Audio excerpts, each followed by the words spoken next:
Yan, magandang araw muli mga master, mga sir. Ngayon, magbubukas tayo ngayon ng isang compressor. Ito yung mga nakasama doon sa mga na nauna nating binideo. Ito yung isang 30 horsepower na gloss compression. So, may oras na tayo ngayon para mabuksan ito. Makita natin ang ano ba yung status ng laman loob nito. Ano ba yung nangyari. So, magbubukas tayo. But before, bago tayo magbukas nito, bago natin buksan itong cylinder head para makita natin yung status ng laman, kailangan natin i-parts muna to. So, sasarado muna natin itong discharge valve. Then yung kanyang suction valve. So, dapat nakasarado to para naka-isolate itong compressor. So, ibig sabihin, kung sinarado mo yung dalawang valve na yan, so ito lang yung compressor, itong compressor lang na to ang ipaparts natin. So kanina gumawa na ako ng pag-parts, so wala na tong laman. So naka-ready na to para buksan. Then pangalawang ini-advise namin pag ganito magbubukas, situate na yung ating power supply ay naka-off. Ayan, yung ating main breaker sa ating mga auxiliary dapat naka-off yan para safety tayo. So, ibig sabihin, dapat walang power supply na dumadaloy dito sa ating gagalawing makina para sigurado na walang hazard na pwedeng mangyari sa atin. So, yung safety precaution lang natin para aware lang lahat ng gagawa o gagalaw. Maski hindi siguro veterano or mga baguhan pa lang, at least yung safety, lagi natin i-ensure, lagi natin i-apply yung safety. So hindi tayo basta-basta gagalaw ng makina, kasi ito pag naka-on yan, may power supply dito yan sa ating terminal box, ng compressor. So either doon sa ating mga auxiliary or dito sa main power supply, so dapat parehas siya naka-off. So para sigurado tayo na walang kuryente na tatakbo papunta dito sa ating bubuksan makina. So sa ngayon okay na to, so naka-ready na. So nagluwag na tayo ng ng mga tornilyo. So ang gamit lang natin dito ay itong socket wrench na 17, adjustable wrench, yung ating pambukasara na wrench. So ito, tatlo lang to. So sisilipin lang natin kung ano yung naging status nitong naman loob nito para at least familiar kayo dito sa pagbubukas ng ganitong compressor. And then tandaan nyo rin, yung mga tornilyo nito ay magkakaiba yung haba. So kailangan dito magkakapalit-palit kasi ang iba nito ay hindi para-pareha. So papakita ko sa iyo yung pagkakaiba ng bawat tornilyo.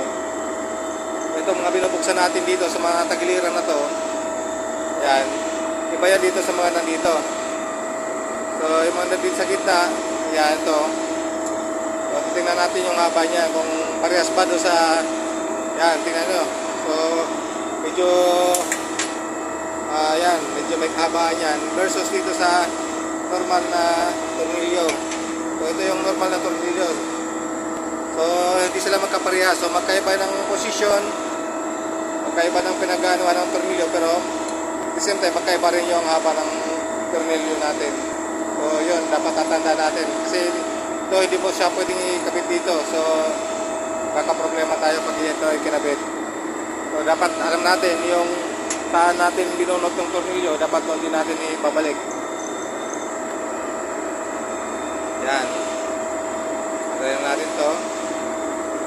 Naluwagan ko na to kanina para hindi tayo masyadong maging mahaba. So itong tatlo dito, saka yung dito, kakaparehas ko yung haba ng tornilyo. Yan.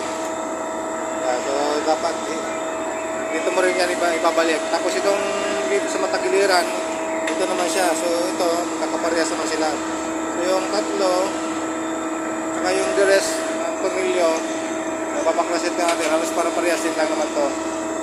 Yun, ibig sabihin malaki yung pagkakaiba ng mga tornilyong nakakabit. So minsan nagiging careless tayo, hindi natin napapansin yung pagkakaiba ng bawat tornilyo. So pagbalik, kakamali tayo ng salpak. So dapat ano tayo, aware tayo sa mga gagawin natin dito, babaklasin para hindi tayo nagkamali. Kasi pag nagkamali, mas malaki ang magiging problema natin.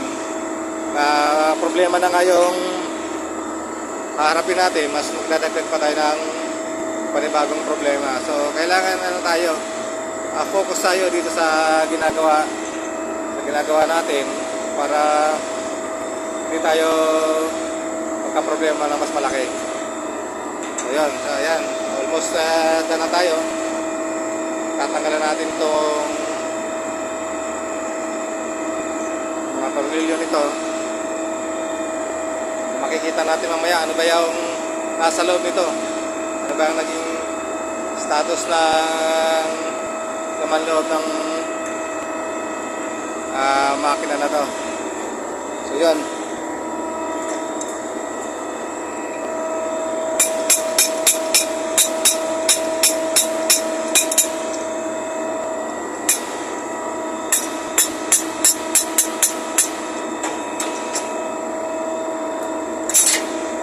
so dahan-dahan lang pag nito kasi may mga pinto sa loob.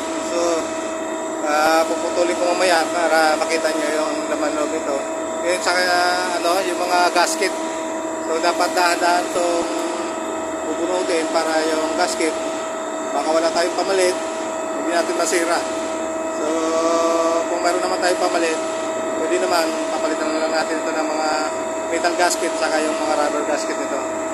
So sige, tutuloy ko muna para hindi ko mabaklas ng isang kamay lang, para mamaya makita natin ano ba yung laman loob ng